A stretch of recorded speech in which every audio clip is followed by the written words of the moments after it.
Duas coisas a falar aí. Primeiro, eu acho que a questão do ataque pessoal, e especialmente quando se fala de istas e se dá nomes às pessoas. Ístase? Não, de bigodistas e se dá nomes às pessoas. Eu acho isso horrível, e assim, a gente viveu um pouco o que foi o caso do cancelamento com o Flow, com o Monark, que também não é bigodista, todo mundo sabe disso. Sim. E assim, eu pude ver o que a Amanda eventualmente vivenciou com a casa que foi depredada. O que é esses terceiros que chegam pra fazer a balbúrdia? Então, Pois assim, é. eu vi pessoas na câmera de segurança lá pra pegar a mulher do Monark de pau, Pois porque ela era casada com um bigodista. Olha o absurdo que se chega às coisas. Então, assim, duas coisas em relação a isso.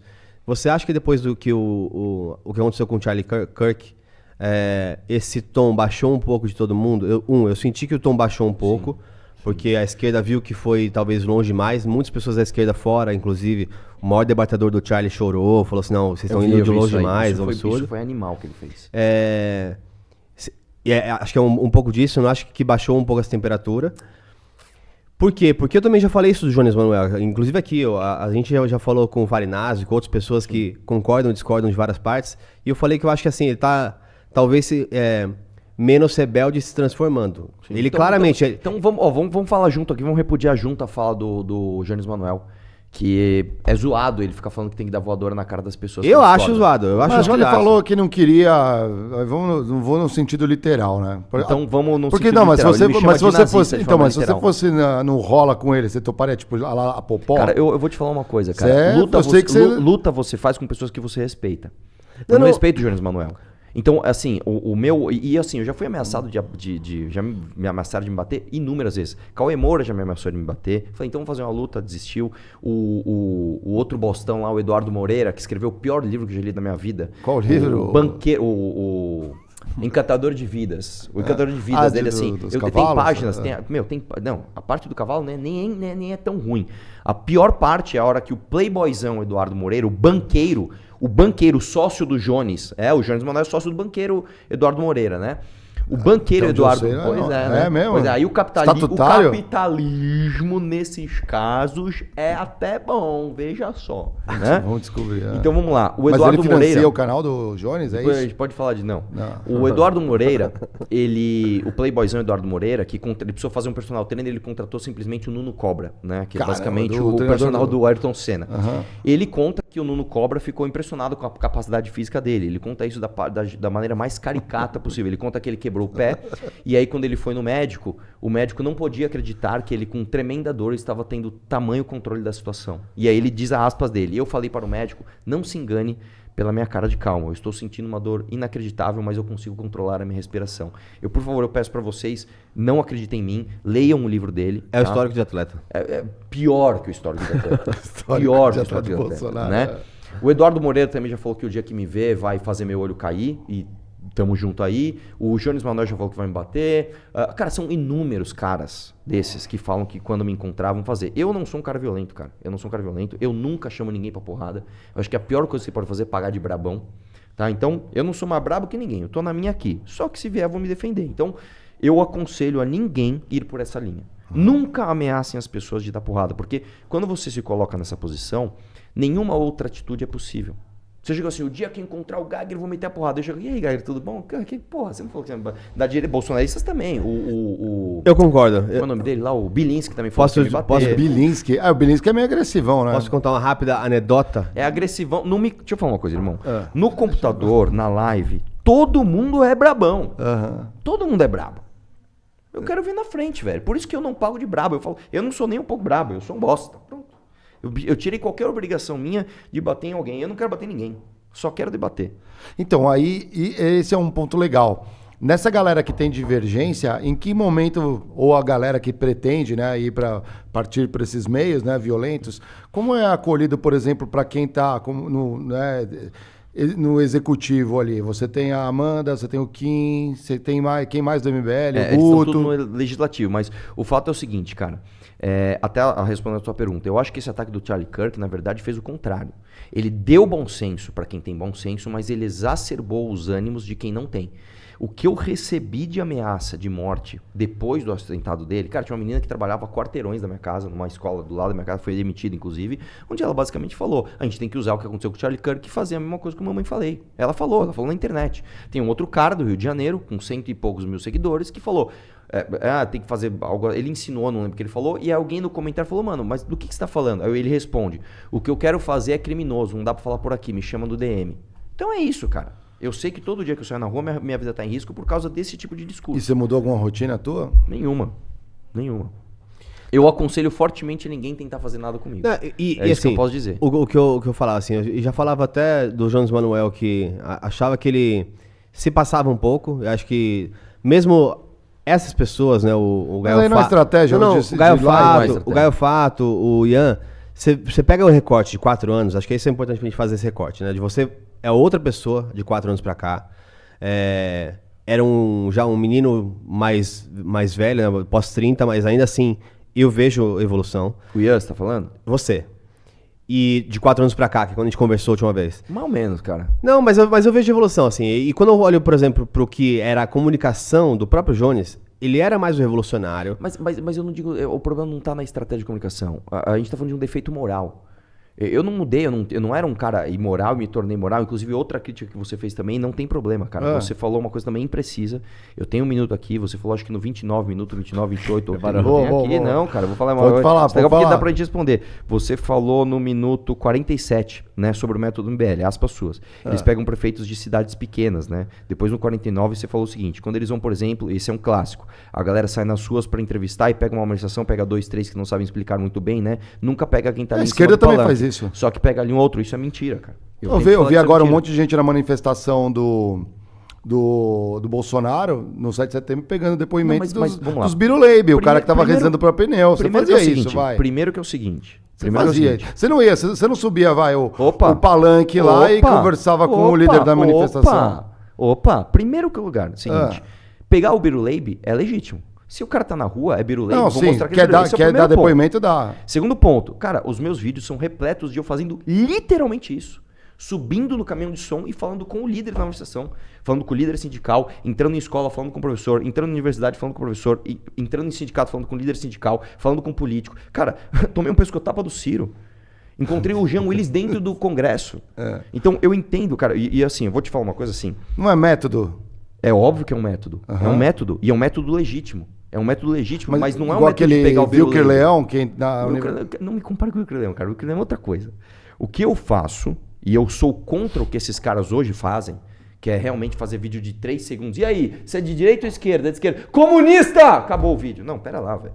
Os meus vídeos eram vídeos de 20 minutos. Eu contava uma história no meu vídeo. Eu pegava o Birulebe, pegava o professor, pegava o líder sindical, pegava o político profissional, pegava todo mundo e eu fazia pautas complexas com aquele vídeo. Então, pera lá, o meu vídeo é outra coisa.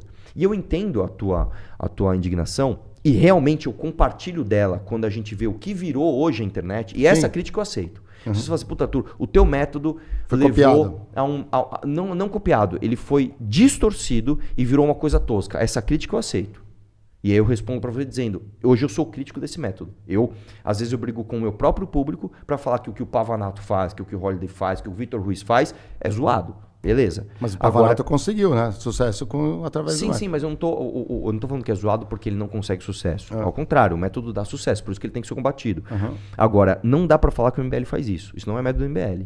Nós temos uma revista impressa, nós temos um livro amarelo, nós temos nós fazemos 3 lives por dia, nós vamos pra debate, nós disputamos eleição, nós fazemos campanha, nós temos um projeto a ser discutido. Sim, vocês foram pivotando. E, aliás, isso foi muito bem colocado pelo Renan quando esteve nessa mesa aqui.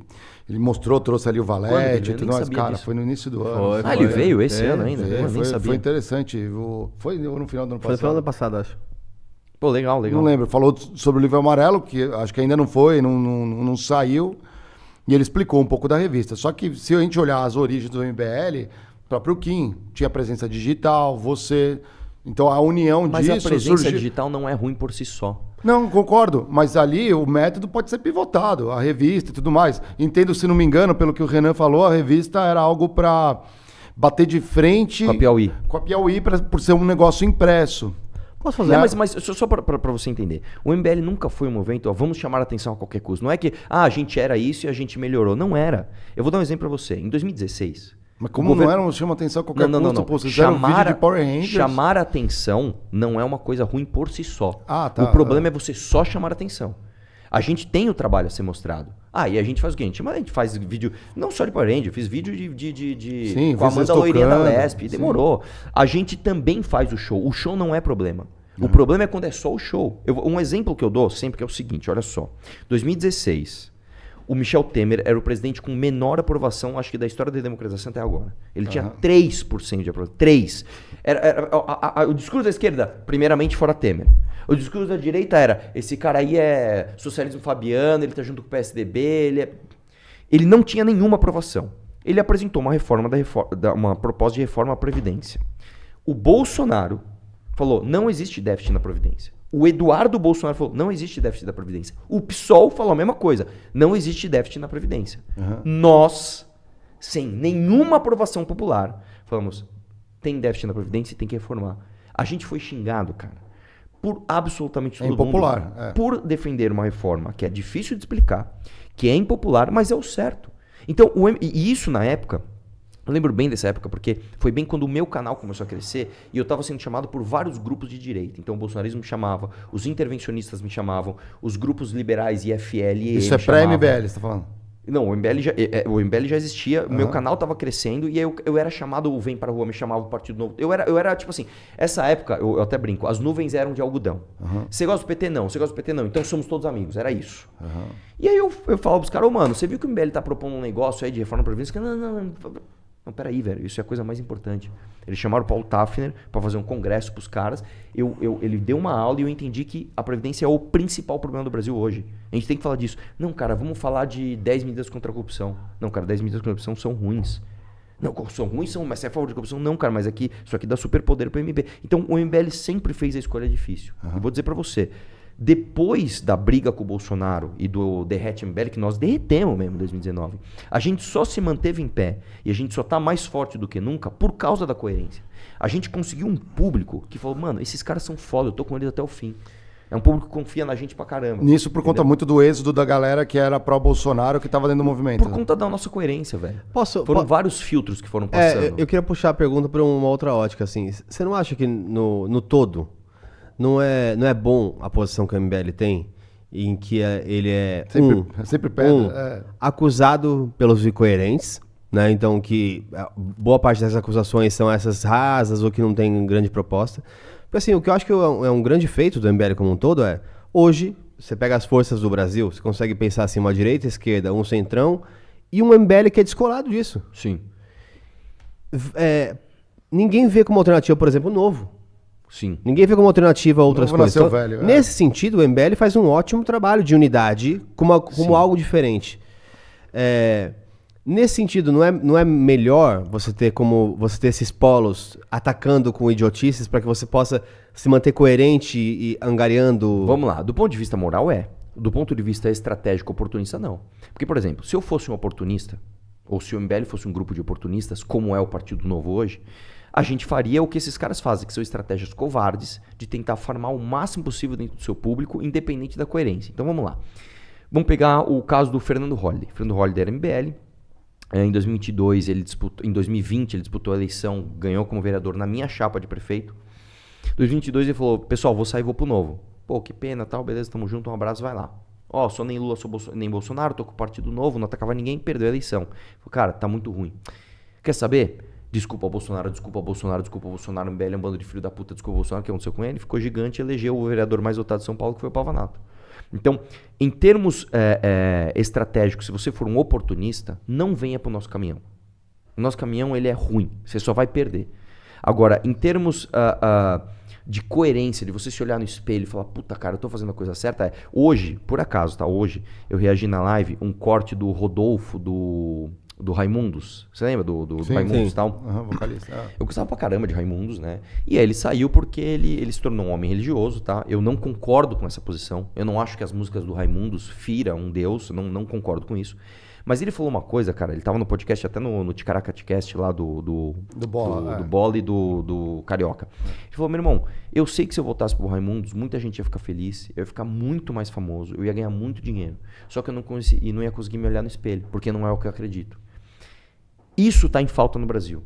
Pessoas que decidem perder em nome do que acredita. Tipo, irmão, ó, se eu for por aqui, nós vamos ganhar pra caramba. É like, é view, é dinheiro, é voto. Vamos por aqui todo mundo junto. Puta, mas tá errado, velho. Cara, se eu for por aqui, eu vou tomar pedrada o dia inteiro, irmão. Foda-se, eu vou por aqui porque eu sou esse cara. Isso tá em falta no Brasil, cara. Por isso que eu admiro, por exemplo, e eu respeito tanto os trabalhistas, por exemplo. Eu discordo diametralmente deles. Eu acho que, assim, um dos maiores problemas do Brasil são as leis trabalhistas. Eu acho que a gente nunca vai crescer enquanto a gente tiver essa CLT. Só que eu acho os caras fodas, porque quando você pega, por exemplo, o próprio Tamir ou o próprio Crepe lá, eles não ficam defendendo o que é fácil. Vamos defender o governo do Lula, já que a gente é de esquerda, vamos defender a lacração, já que a gente é de esquerda, para farmar público. Eles decidem ir pelo caminho mais difícil. Isso é respeitável, cara. Curta e inscreva-se para mais vídeos.